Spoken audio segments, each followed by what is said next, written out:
नमस्कार साथियों, एक बार फिर से आप सभी का गणेश क्लासेस में हार्दिक स्वागत है, अभिनंदन है। आप यूँ मान लीजिए कि आज की जो इनिंग्स की शुरुआत है वो विकेट के साथ हो रही, यानी कि यहाँ से 100% रूप से एक प्रश्न बनेगा। इस हर्बर्ट की विधि को तो आपको कंप्लीट रूप से इसके जो पद है सोपान है इसे क्रम वाइज याद करना है। यहाँ से 101% प्रश्न बनने का चांस रहता है। तो इसे कैसे क्रम वाइज एक बार मैं बता रहा हूँ, समझाऊंगा। हालांकि इसके जो पद या सोपान है ना, कैसे प्रस्तावना पहला, दूसरा प्रस्तुतिकरण, तीसरा तुलना, चौथा सामान्यीकरण और पांचवा प्रयोग। इसी तरह आपको याद रखना, प्रस्तावना, प्रस्तुतिकरण, तुलना, सामान्यीकरण, प्रयोग। प्रस्तावना, प्रस्तुतिकरण, तुलना, सामान्यीकरण, प्रयोग। मैं लिखवाऊंगा, अभी आपको नोट करने के लिए मैं बोलूंगा, तो आप इसमें लिखिए हर्बटीय विधि में। इसकी कोई परिभाषा, कोई सार वैसे याद नहीं रखना है। इसके जो पद या सोपान है इसे आपको क्रम वाइज याद करना ही है।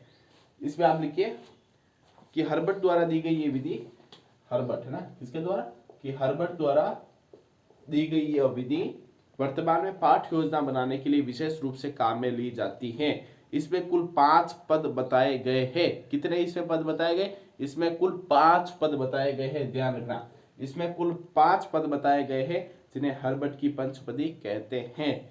हर्बर्ट की पंचपदी का प्रयोग शिक्षण कार्य को नियोजित व रोचक बनाता है। नियोजित मतलब इसका प्रयोग करके हम एक प्लानिंग के रूप में बालकों तक अपनी विषय वस्तु को रखते हैं। तो इसके पद या सोपान क्या है, इन्हें आप क्रम वाइज लिख लीजिए। एक एक को मैं समझाऊंगा अभी, उसकी कोई परिभाषा नहीं लिखनी, आपको बस समझना है। नंबर 1 प्रस्तावना, दूसरा तो प्रस्तावना प्रस्तुतिकरण, दूसरा प्रस्तुतिकरण, प्रस्तावना प्रस्तुतिकरण, तीसरा तुलना, कौन सा तुलना, चौथा सामान्यीकरण, कौन सा सामान्यीकरण, पांचवा प्रयोग, कौन सा प्रयोग। अब देखो प्रस्तावना होती क्या है, एक एक को मैं समझाऊंगा। प्रस्तावना, प्रस्तुतिकरण, तुलना, सामान्यीकरण, प्रयोग। जैसे मैं आपको शिक्षण विधि पढ़ाने से पहले आपको मानसिक रूप से तैयार कर रहा हूँ कि यहाँ से ऐसा प्रश्न बनेगा, इसको हमें इसे ढंग से पढ़ना है, हमको इस टॉपिक को यहाँ तक पढ़ना है, ये चीजें हमें याद करनी है। तो ये मैं क्या कर रहा हूँ, मैं प्रस्तावना के द्वारा आपको मानसिक रूप से तैयार करता हूँ। तो प्रस्तावना में अध्यापक क्या करता है, बालकों को मानसिक रूप से तैयार करता है उस टॉपिक को पढ़ने के लिए। प्रस्तुतिकरण में अध्यापक उस जो भी विषय वस्तु को उसको प्रस्तुत करता है, 3-4 खंडों में, 5-6 खंडों में एक रोचक ढंग से प्रस्तुत करता है। जैसे मैं आपको 10 से 12 मिनट की एक शानदार हिंदी भाषा की शिक्षण वीडियो की श्रृंखला दे रहा हूँ, तो ये क्या है, प्रस्तुतिकरण है मेरा। क्या है, प्रस्तुतिकरण। और तुलना, तुलना का मतलब होता है बालक के पूर्व ज्ञान को जो भी अभी सीख रहा है इनके बीच तुलना करते हुए आगे बढ़ना, इनके बीच एक कॉम्बिनेशन बढ़ाते हुए आगे बढ़ना। ऐसे नहीं कि हमने बालक के पूर्व ज्ञान को बिल्कुल नकार लिया, उन दोनों को दोनों में कॉम्बिनेशन बनाने क्या है, तुलना। और सामान्यीकरण, बालक को वो चीजें वो कर ले बालक, उसे वही क्या है, सामान्यीकरण। प्रयोग मतलब बालक को प्रयोग करने के लिए देना, निष्कर्ष निकालने के लिए देना, गृह कार्य देना, ये सारे क्या होते हैं, प्रयोग है। तो यही क्या है, हर्बर्ट की पंचविधि।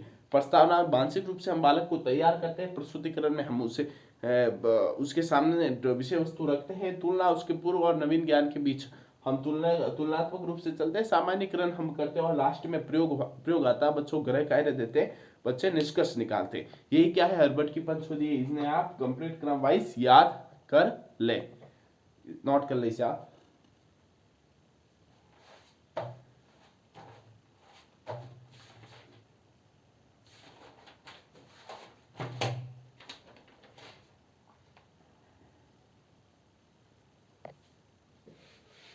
अगली आती व्यतिरेक विधि। कौन सी विधि, व्यतिरेक विधि। अगली आती व्यतिरेक विधि, व्यतिरेक विधि। देखो, बालक को कोई एक भाषा आती है तो उस भाषा के आधार पर ही बालक को दूसरी भाषा का ज्ञान देना ही क्या है, व्यतिरेक विधि। व्यतिरेक विधि में ऐसे नहीं बालक को ये पूर्ण ज्ञान जो भाषा आती है उसे बिल्कुल नकार लो। जैसे इंग्लिश हम सिखा रहे हैं तो बालक को हिंदी आती है, तो हिंदी और का सहयोग लेते हुए हम बालक को इंग्लिश सिखाएंगे। ऐसे नहीं हिंदी को हमने बिल्कुल नकार लिया। यही क्या है, व्यतिरेक विधि है। बालक को एक पूर्व भाषा का जो ज्ञान है उसके आधार पर नवीन भाषा का ज्ञान देने क्या है, व्यतिरेक विधि। इसमें आप लिख सकते हो, जब बालक को लिखिए, जब बालक को एक भाषा का ज्ञान पहले से होता है तथा उसे अन्य भाषा का ज्ञान करवाया जाता है तो दोनों भाषाओं के ज्ञान विषय में तुलनात्मक अध्ययन करवाते हैं। इसके द्वारा यह स्पष्ट करने का प्रयास किया जाता है कि दोनों भाषाओं में क्या समानता है एवं क्या असमानता है। इसे ही व्यतिरेक विधि कहते हैं।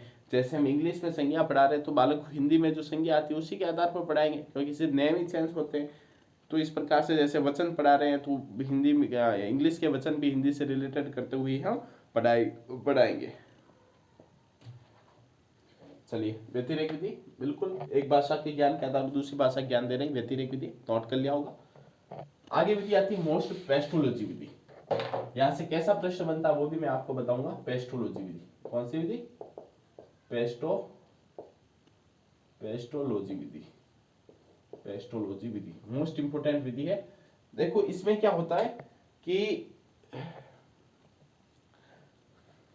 बालकों को जब वर्णमाला लिखवाई जाती है तो आड़ी तिरछी जो भी बालक जो रेखाएं बनाता है उसी के आधार पर बालक को वर्णमाला सिखाई जाती है। तो ध्यान रखना है किस विधि के द्वारा, आड़ी तिरछी रेखाओं के द्वारा बालक को वर्णमाला सिखाई जाती है, पेस्टोलॉजी विधि द्वारा। जो मैंने बोला यही आपको याद रखना है। इस विधि में आप लिखिए कि 18वीं सदी के इस विद्वान ने जो विचार दिया उसके अनुसार छोटी कक्षाओं के बालकों को जब वर्णमाला लिखवाते तो वह नहीं लिख पाते हैं, परंतु उसमें आड़ी तिरछी लाइनें बनाने व गोले बनाने का स्वभाव पाया जाता है, और यदि उनके उसी स्वभाव के आधार पर उसे वर्ण आदि लिखवाए जाए तो वह जल्दी सीख सकते हैं। ठीक है, ये आप लिख लिया। इसमें क्या बताया कि अगर आपको बालकों को डायरेक्ट आप वर्ण लिखवाओगे, क लिखो ख लिखो, तो वो नहीं लिख पाएंगे।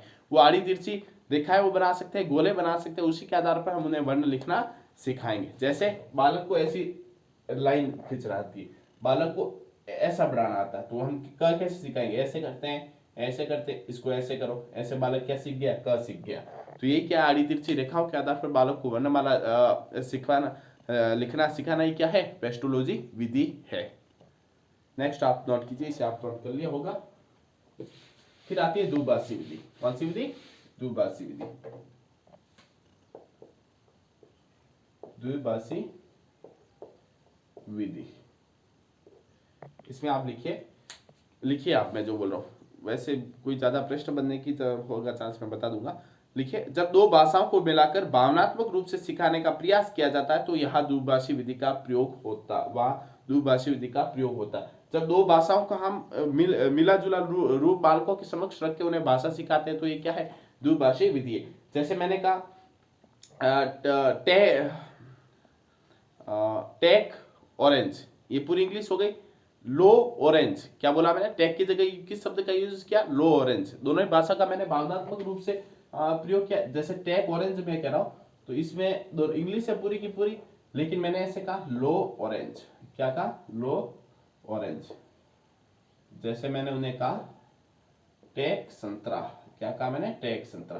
तो देखिए हिंदी और इंग्लिश भाषा का क्या इसमें भावनात्मक रूप से संबंध है, और उसी के आधार पर हम बालक को भाषा का ज्ञान दे रहे हैं। तो यही क्या है? द्विभाषी विधि है। ये लिख लिया आपने कि जब दो भाषाओं को मिलाकर भावनात्मक रूप से सिखाने का प्रयास किया जाता है तो यहाँ द्विभाषी विधि का प्रयोग होता है। इस तरह आप उदाहरण उसका लिख सकते हो। ठीक है, इस विधि का उपयोग, चलिए इसे छोड़ दें। अब आप ये विधि इसको एक बार नोट कर लें।